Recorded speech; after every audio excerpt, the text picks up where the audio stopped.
저는 며칠 전에 친구로부터 책 한 권 선물을 받았습니다.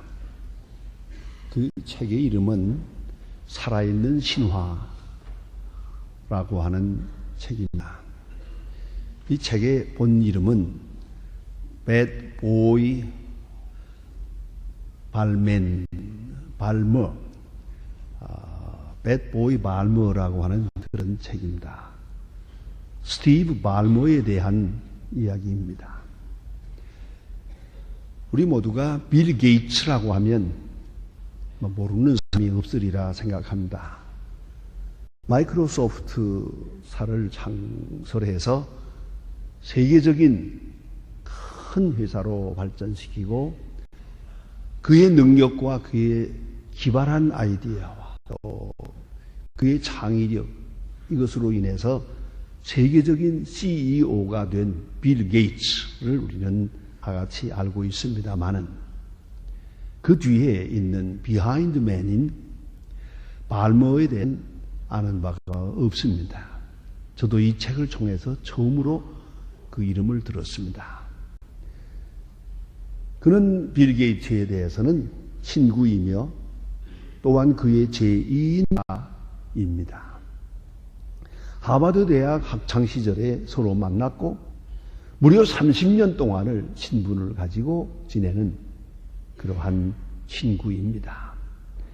그리고 마이크로소프트사를 창업하면서부터 시작해서 20년 동안을 그 회사를 위해서, 빌 게이츠를 위해서 언제나 제2인자로서 노력과 수고와 정성을 다했습니다. 3년 전에 빌 게이츠가 은하고 그 자리를 발머가 맡았습니다. 그리고 이 회사를 더 크게, 비약적으로 크게 발전시키는 그런 경영자가 되었고 또 세계적인 CEO로 발머가 부상되었습니다. 그는 거대한 야망의 사람이라는 별명이 있고 천성이 있으며 카리스마적 인물이라는 그러한 평을 받고 있습니다. 무서운 추진력과 재능이 많은 사람이라고 하는 그러한 상을 받고 있는 사람입니다만은 그는 언제나 제2인자로서 중요한 역할을 다했습니다. 무려 20년 동안 말입니다. 그리고 매우 중요한 교훈을 남겼습니다. 제2인자로서 성공하지 못하는 자는 제1인자가 될 수 없다. 깊이 생각해야 될 말입니다. 그가 오셔서 강연하면서 한 얘기가 그 책에 실려 있는데요. 그는 이렇게 말하고 있습니다. I have 4 words for you. I love this company. 딱 네 마디 말로 내가 할 수 있습니다. 나는 이 회사를 사랑합니다. 회사에 근무한 게 아니에요. 회사를 사랑한 것이에요. 이걸 잊지 말아야 합니다. 우리네 형편에 보면 모두가 1인자가 되겠답니다. 1인자밖에 생각이 없어요. 2인자의 경험이 없이 1인자로 건너뜁니다. 망가지는 거죠. 자기도 망가지고 회사도 망가지고. 2인자로서 단 3년도 지내질 못합니다. 좀 익숙해질만 하면 나가서 내가 창업을 해야지. 따로 해야지, 따로. 그래가지고 경쟁이 붙어서 두 회사가 다 망합니다. 우리네 경제의 현실이 여기에 있습니다. 덩치도 마찬가지예요. 2인자의 경험이 없는, 2인자의 성공 경험이 없는 사람이 2인자로, 1인자로 뛰기 때문에 아무것도 아는 게 없어요. 마음만 있었지 실제로 지도력이 없어요. 이래서 이 나라 전체가 흔들리고 있지 않습니까? 우리에게 필요한 것은 behind man, second person, 제2인자가 꼭 훌륭한 2인자가 필요합니다. 자, 2인자가 되기 위해서는 모든 것을 비워야 합니다. 모든 내 의견을 버려야 합니다. 그러면서 내가 하는 일을 지극히 사랑해야 합니다. 그리고야 가능한 것입니다. 저는 이 책을 읽으면서 여호수아를 생각해 보았습니다. 하나님께서 이스라엘 백성을 애굽에서 구원하실 때 모세가 주도적인 인물입니다만 그 뒤에 여호수아라고 하는 제2인자가 있습니다.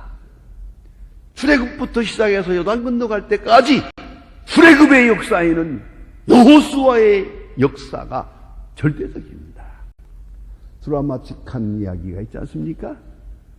모세가 시내산 꼭대기에 올라가서 하나님과 신비로운 경험을 가지면서 40일 40야를 지낼 때 모세야서 하나님 앞에 신비로운 체험 속에 있으니까 40일을 하루 지냈을 수 있겠지만 여호수아는 아닙니다.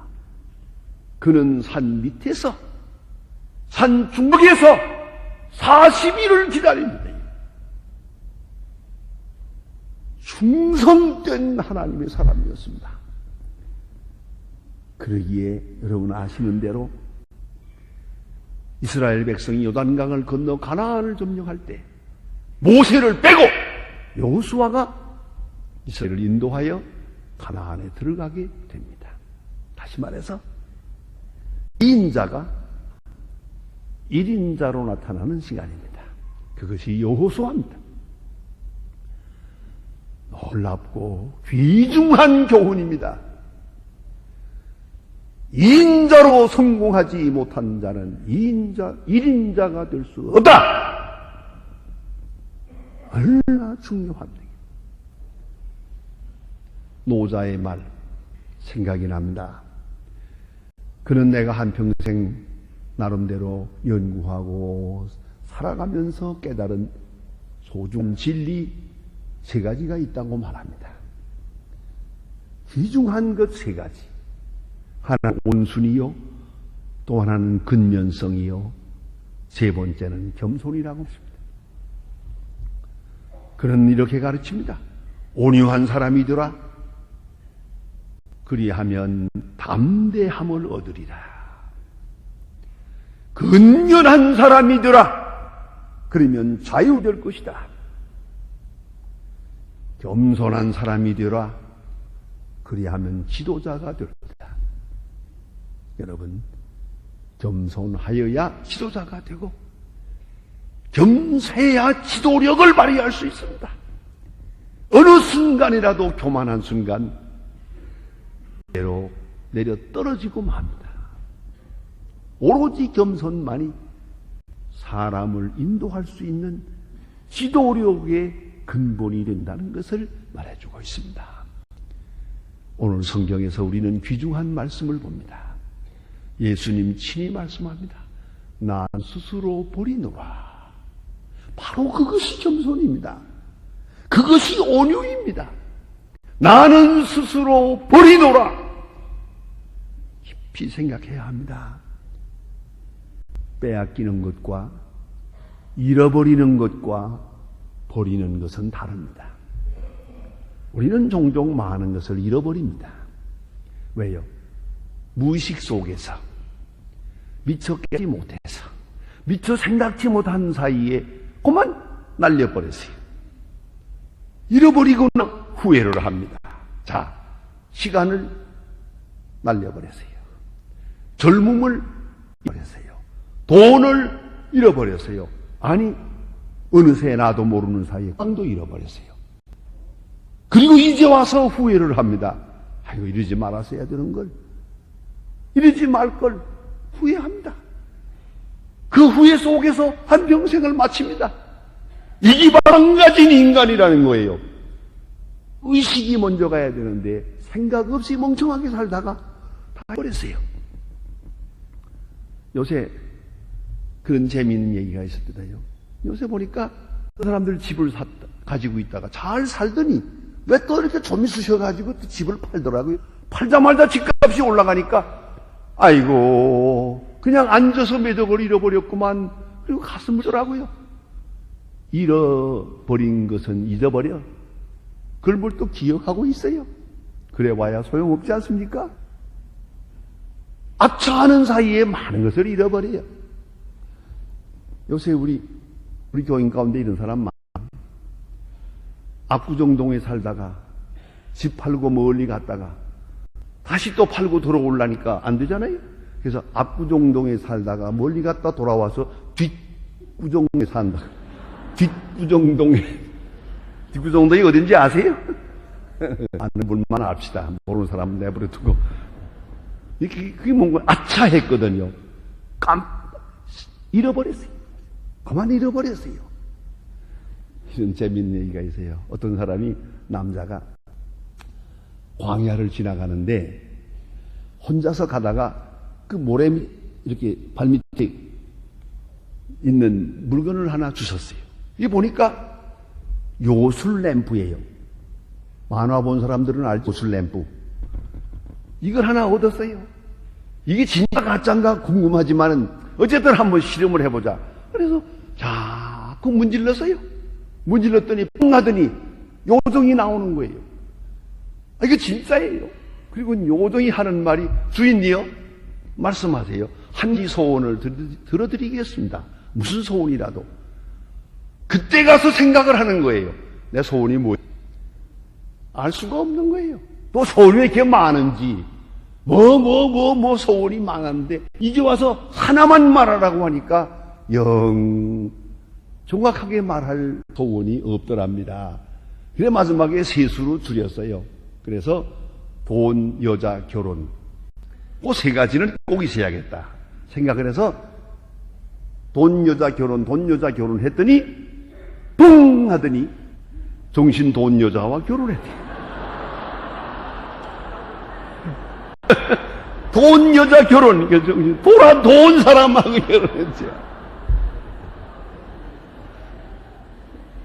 여러분, 이게 정신없이 살면 이 모양이에요. 도대체가 내 소원인지도 모르고 살았어요. 이제 누가 묻기를 당신의 소원 뭐요? 한 가지만. 당신은 뭐라고 대답하겠어요?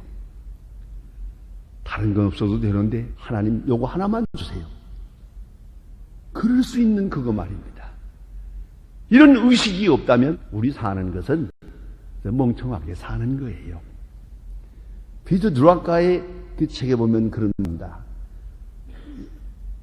셀프 매니지먼트, 자기 자신을 관리해야 되는데 자기 자신 관리의 가장 결정적인 것이 시간 관리예요. 자, 시간을 잃어버렸어요. 왜?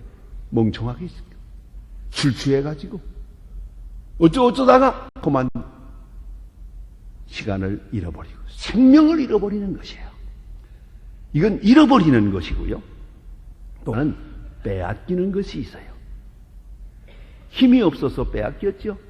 빼앗긴 다음에 도로 찾을 수 있는 힘도 없어요. 어떤 이유로 인해서 본의 아니게 빼앗기는 일이 얼마나 많습니까? 돈도 빼앗기고 재산도 빼앗기고 내 청춘도 빼앗기고 사랑도 빼앗기고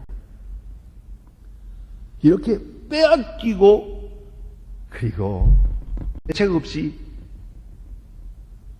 패자의 의식으로 살아가는 그런 경우가 많습니다.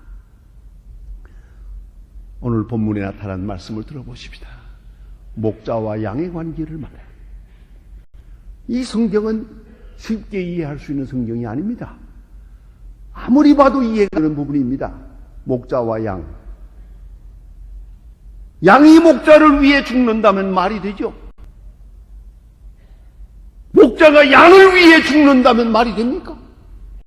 있을 수가 없는 일이죠. 양이 누구를 위해 존재하는데요? 양은 목자를 위해 존재하고 목자를 위해 죽는 존재가 아닙니까? 목자의 소유물이 아니겠습니까? 그런데 어떻게 이런 말씀이 있을 수가 있어요? 나는 선한 목자다. 선한 목자는 양을 위하여 목숨을 버리는 목숨을. 이게 말이 되는 겁니까? 이게 바로 신비로운 것이에요. 아주 오묘한 진리입니다. 그는 스스로 버립니다. 누가 버리라고 강요하는 게 아니에요. 또 그래야 될 불가피한 상이 있는 거 아니에요. 양은 목자를 사랑해요. 내 사랑하는 양이 짐승에게 찢겨서 피를 흘리며 그렇게 죽어가는 것을 볼 수가 없어요. 그래서 목자는 양을 위해서 싸워요. 어쩌면 양을 위해서 목숨을 버려요. 그는 이 사실을 알고 있습니다. 모르고 하는 일이 아닙니다. 우연히 되는 일이 아닙니다. 누가복음 51절에 보면 예수님께서 예루살렘을 향하여 올라가시기로 굳게 결심했다 그랬어요. 왜?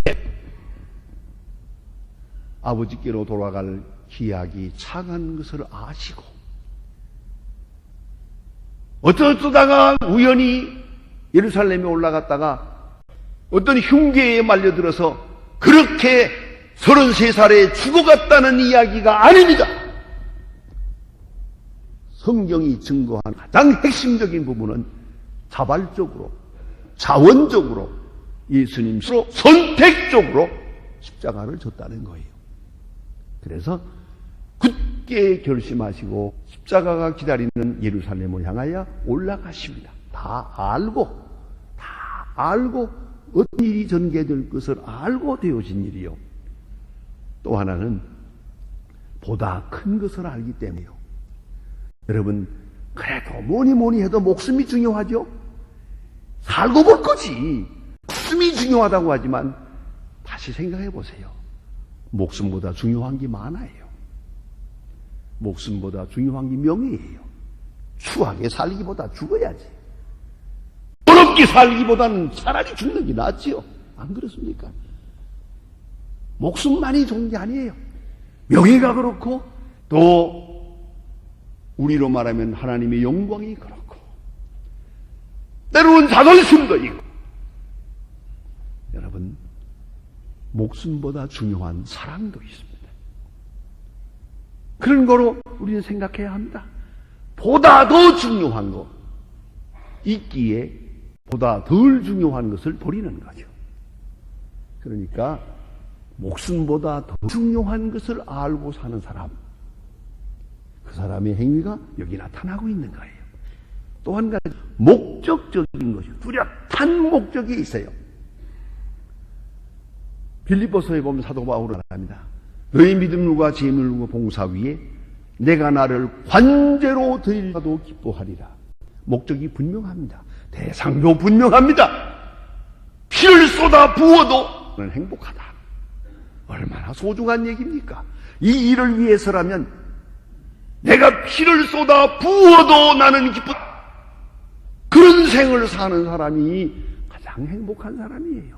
다시 말하면 살아야 할 이유가 있어서 사는 사람도 중요하지만은 죽어야 할 이유까지 알고 사는 사람이에요. 이대로 죽어도 바로 그 마음으로 사는 사람이 가장 성공적으로 사는 사람이. 뭐니 해도 사랑이 문제입니다. 목자는 사랑하고 있거든요. 그 사랑이 너무 뜨겁고 너무 크기 때문에 뭐든지 희생할 수가 있어요.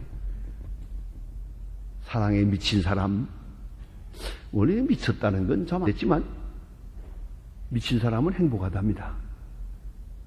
사랑에 미쳤다는 것보다 더 행복한 일이요. 그런데 목자가 양을 사랑하기 때문에 아깝지 않게 생명을 바치는 것이에요. 그리 중요한 것은 이렇게 희생함으로써 마지막 결과를 알고 있기 때문이에요. 양을 위하여 죽을 때 나도 살고 양도 사는 거예요. 그리스도께 우리를 위하여 죽으실 때 우리도 살고 그리스도도 산 거예요. 이걸 최종 목적, 최종 결과를 알고 있기 때문에 수조 없이 예수님께서는 스스로 생명을 버렸습니다. 이건 주도인 것이요. 누가 빼앗는 거 아니에요. 누가 시키는 거 아니에요. 누가 강요하는 거 아니에요. 이 부분은 매우 중요한 신학적 의미가 있는 거예요. 십자가는 예수님이 선택적으로 이룬 사건이에요. 누가 빼앗는 것이 아니다. 내가 버려 스스로 버리노라. 얼마나 놀라운 말씀인지 몰라요. 그런 거로 생명이 있고 그런 거로 역사가 되는 것이죠. 아주 신비로운 진리입니다. 요한복음 12장에 보면 예수님 미라 한 알이 땅에 떨어져 썩으면 죽으면 열매를 맺고 죽지 아니하면 그대로 있느니라 말씀하십니다. 바로 같은 맥락의 말씀입니다. 저는 이 미랄 얘기만 들으면 이 성경을 읽을 때마다 생각나는 오래전에 타임지에서 읽은 기사가 생각이 납니다. 3000년 전 미랄을 발굴했습니다. 그리고 이것을 이렇게 해체했습니다. 저는 그 미라 해체한 걸 몇 개 보았습니다.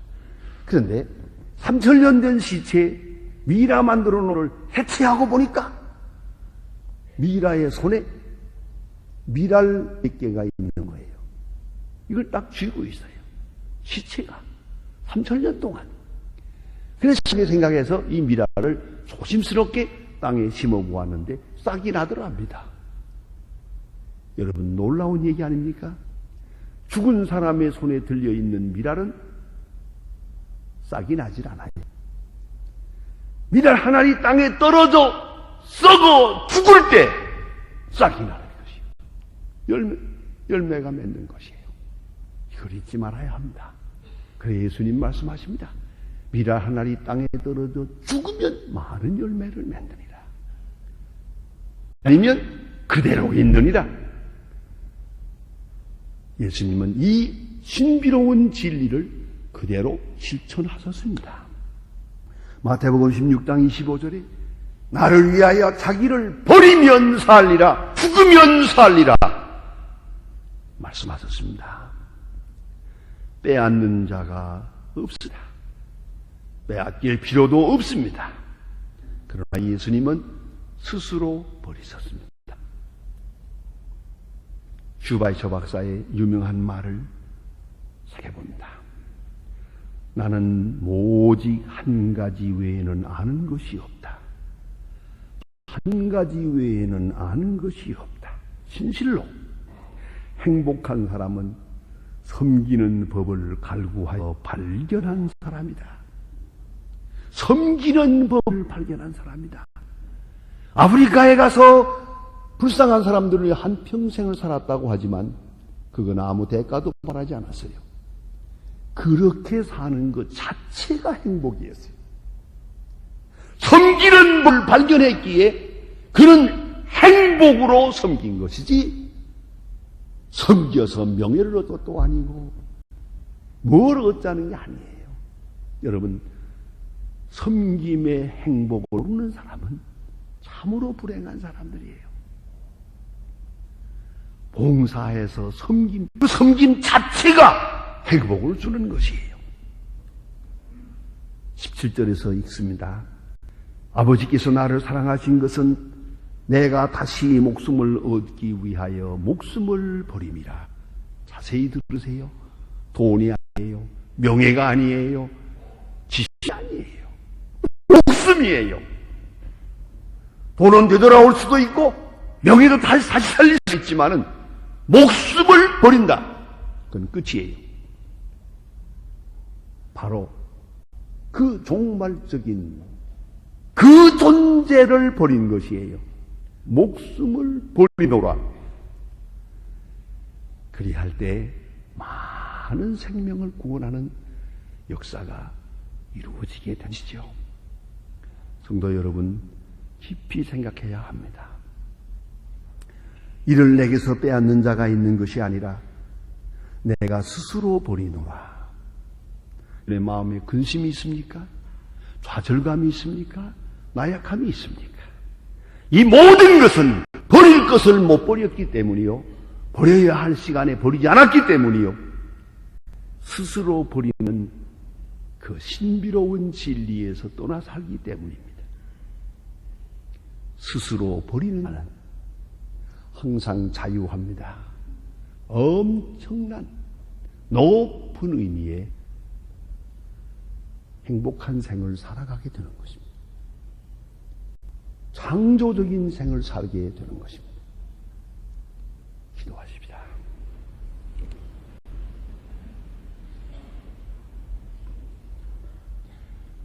하나님 아버지, 우리는 한 세상 살면서 많은 것을 잃었습니다.